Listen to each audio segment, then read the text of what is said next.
Hanggang ito ay lakas loob kong hinanap ang bahay ni Lola. Wala talaga akong clue kung saan ko ba talaga siya makikita, guys. At ang ginawa ko, nagdasal talaga ako sa Panginoon habang nagbabiyahe kami. May dala din ako bigas at mga groceries, pero hindi ganun karami kasi iniisip ko kapag magdadala ako ng sako-sakong bigas, hindi ko naman alam kung makikita ko ba talaga si Lola. It was really a coincidence kasi pagtawid ko sa may daanan, nakikita ko talaga si Lola. Agad ko siyang pinuntahan at humingi ako ng pabor na samahan niya ako kung saan nga ba ang kanyang tahanan. Hain man lang, layo mo dahil. Nakakaluyo ang kawayan. Itang bunggalo akong balay na dahil. Bunggalo? Dato day ka kayo la? Oo, dato kayo ko. Sitan mo na ron.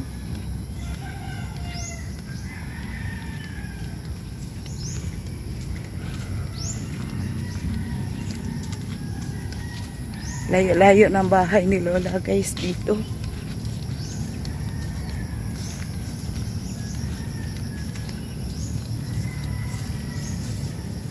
Maghinay la. Mula dito makikita na natin ang bahay ni Lola. Ayan po. Alam nyo po, hindi ko alam kung ano nga ba ang mararamdaman ko today. Nakakalungkot, nakakaiyak. Sa mga nag-request na mapuntahan natin ang bahay ni Lola, ito na. Mula pa daw noon, namamasura na talaga si Lola. And buti na lang, pagdating ko ngayon is, hindi pa nakaalis si Lola kasi aalis na naman si Lola. Guys, alam nyo ba, aalis na naman siya. Pag pumupunta si Lola sa malalayong lugar, ito yung mga bagay na nadadala niya. At ito yung tahanan ni Lola dito, guys. Ang bahay ni Lola. Nagpapasalamat ako, nakita ko si Lola, guys. So, naglungag na kala? Wala pa. Ha? Wala pa siyang sinaing, guys. At buti na lang nakapunta tayo today kasi meron tayong dalang bigas para kay Lola. Ang kala? Hello po, Lolo. Sige na. Pagkuan na la, paghaling na la kay mga pitala. Napaakan ka, Gero? Unya? Unya, anong gawa man na yung pa-injection eh? Injection na ako. Ana, pa-injection ka. Pila na kakuan? Tulo na. Ito yung kanilang mga kaldero dito. Dito, kaldero. Kumukuha sila ng tubig dito. Ayan. So, napakalayo na lugar to, guys. Para sa inyo, pinuntahan ko talaga. At namiss ko din si Lola. May manok. Ayan si Lola. So, ito yung tahanan nila dito. Imo nang gihikot ng mga iro, ding? Simpakan ta. So, ito, dito sila natutulog. Yung sa loob ng bahay ni Lolo at ni Lola, guys. Ayan. Diba? Kawawa naman si Lolo at si Lola. Meron silang anak, guys, pero yung isa daw niyang anak is namatay na, kaya nalungkot si Lola. Ayan. Pinupost ko po ang video para tularan nyo na yung mga matatanda dapat nating tulungan, di ba? Hindi lang si Lolo at Lola. Marami talagang matatanda dyan nangangailangan ng tulong natin. Lalo na yung wala ng mga anak, di ba? Napaka-peaceful dito, guys. Peaceful na peaceful. Salamat din ako kasi nakita ko si Lola. Nag-pray talaga ako, guys, kanina. Sabi ko, saan kaya ang bahay ni Lola? Ito, nakita ko na siya, di ba?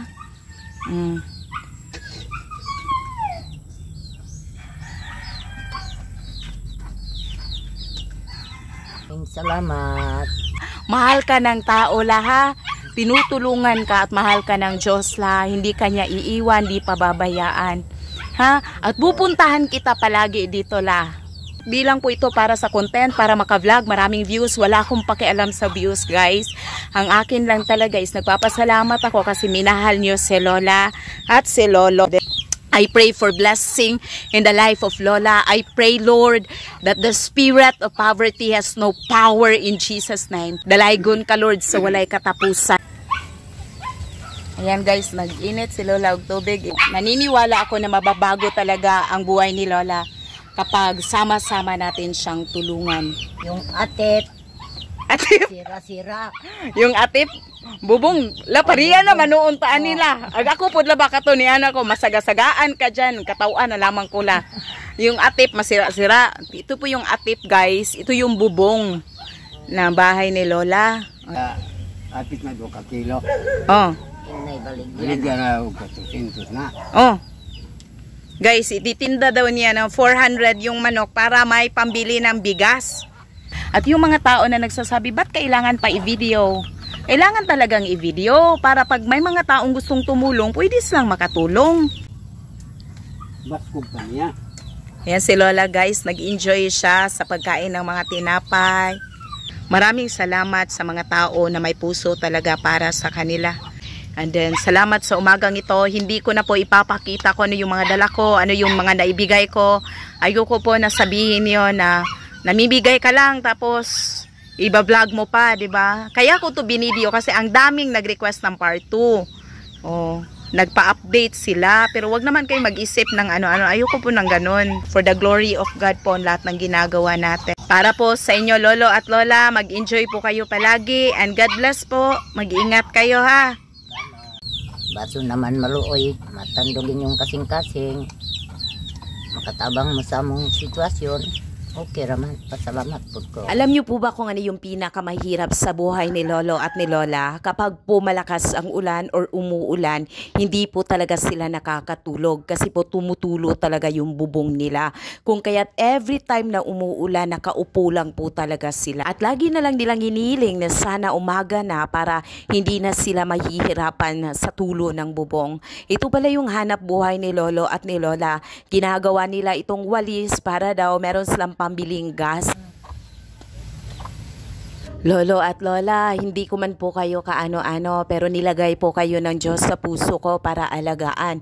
Pangako ko po sa inyo na babalik po ako at bibigyan ko po kayo ng maraming pagkain, mga groceries at bigas. Nangangako po ako kina Lolo at Lola na babalikan po natin siya at ibibigay natin sa kanila ang kanilang pangangailangan para po sa lahat ng mga bashers. If you don't have something good to say, just say nothing at all po kasi sobrang nakakasakit po yun. Kung wala po kayong may tulong, okay lang po, manood lang po kayo. Basta po sa lahat ng ginagawa ko, alam ko po masaya ako. Malinis po ang aking hangarin at intensyon. To God be all the glory. God bless you.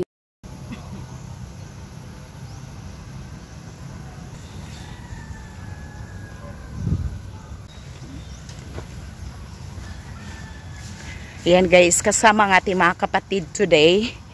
Nagtutulong-tulungan tayo. And then babalik kami dito kasi papagawa natin ang bubong ng bahay. Tapos bibili tayo ng wall.